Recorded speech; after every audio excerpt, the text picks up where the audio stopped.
Current affairs 2024 questions and answers. First question, Gandhi Mandela award 2024ని పొందింది ఎవరు?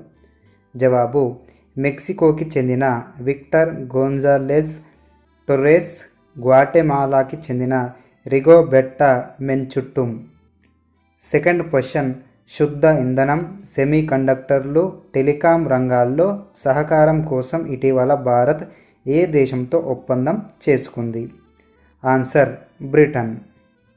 థర్డ్ క్వశ్చన్, ఆసియాలోని మొదటి ఆరోగ్య పరిశోధన సంబంధిత ప్రీ క్లినికల్ నెట్వర్క్ ఫెసిలిటీ ఎక్కడ ప్రారంభమైంది? ఆన్సర్, హర్యానాలోని ఫరీదాబాద్. ఫోర్త్ క్వశ్చన్, దేశంలో తొలిసారిగా ఏ రాష్ట్రంలో గిరిజనులకు వైద్యాన్ని అందించేందుకు కంటైనర్ ఆసుపత్రిని ఇటీవల ప్రారంభించారు? ఆన్సర్, తెలంగాణ రాష్ట్రంలోని ములుగు జిల్లాలోని తాడ్వాయి మండలంలో ఉన్నటువంటి పోచాపూర్ గ్రామంలో. Fifth question, Jamsetji Tata powerful learnings for corporate success పుస్తక రచయిత ఎవరు? Answer, R Gopalakrishnan, Harish Bhat. Sixth question, భూమిపై ఉన్నట్లుగానే చంద్రుడిపైన శాటిలైట్ నావిగేషన్ సిస్టమ్ను ఏర్పాటు చేసేందుకు ఇటీవల ఏ దేశ శాస్త్రవేత్తలు ప్రణాళిక సిద్ధం చేశారు? Answer, China. సెవెంత్ క్వశ్చన్, భారత్లో తొలి డబుల్ డెక్కర్ ఫ్లైఓవర్ ఇటీవల ఎక్కడ ప్రారంభమైంది? ఆన్సర్, బెంగళూరు. ఎయిత్ క్వశ్చన్, గృహ నిర్మాణ కార్మికులకు తాత్కాలిక నివాస ఏర్పాటుకు శ్రామిక్ బసేరా పథకంను ప్రకటించిన రాష్ట్రం? ఆన్సర్, గుజరాత్. నైన్త్ క్వశ్చన్, ఐరోపా సమాఖ్యకు చెందిన Copernicus climate change service C3S ప్రకారం ఏ రోజున సగటు ఉష్ణోగ్రత 17.15 డిగ్రీల సెల్సియస్ నమోదై రికార్డు సృష్టించింది? Answer, July 22, 2024. సో ప్రస్తుతం ఉన్నటువంటి సమాచారం మేరకు ఇది అత్యధిక ఉష్ణోగ్రత కలిగినటువంటి రోజుగా నమోదైంది. ఒకవేళ దాని తర్వాతకి మళ్ళీ వస్తే దాన్ని మనం మార్చుకోవాల్సినటువంటి అవసరం మనకు ఉంటుంది.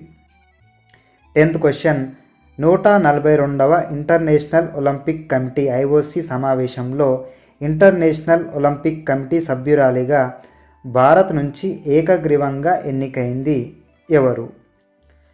Answer, Nita Ambani. 11th question, 2024 Paris ఒలింపిక్స్లో భారత్ తరపున తొలి పథకం సాధించింది ఎవరు? ఆన్సర్, షూటర్ మను బాకర్ ఈ ప్యారిస్ ఒలింపిక్స్లో మహిళల 10 మీటర్ల ఎయిర్ పిస్టల్ విభాగంలో కాంస్య పథకం సాధించడం ద్వారా ఈ ఘనతను సాధించింది. 12th క్వశ్చన్, తెలంగాణ నూతన గవర్నర్గా ఎవరు జూలై 31, 2024న బాధ్యతలు చేపట్టారు?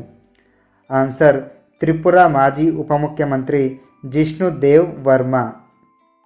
13th క్వశ్చన్, 2034 వింటర్ ఒలింపిక్స్కు ఆతిథ్యం ఇవ్వనున్నది? ఆన్సర్, అమెరికాలోని Salt Lake City. 14th question, తొలి భారతీయ మహిళా ETO ఎలక్ట్రో టెక్నికల్ ఆఫీసర్గా ఇటీవల ఎవరు నిలిచారు? ఆన్సర్, మహారాష్ట్రకు చెందిన రోమితా బుందేలా.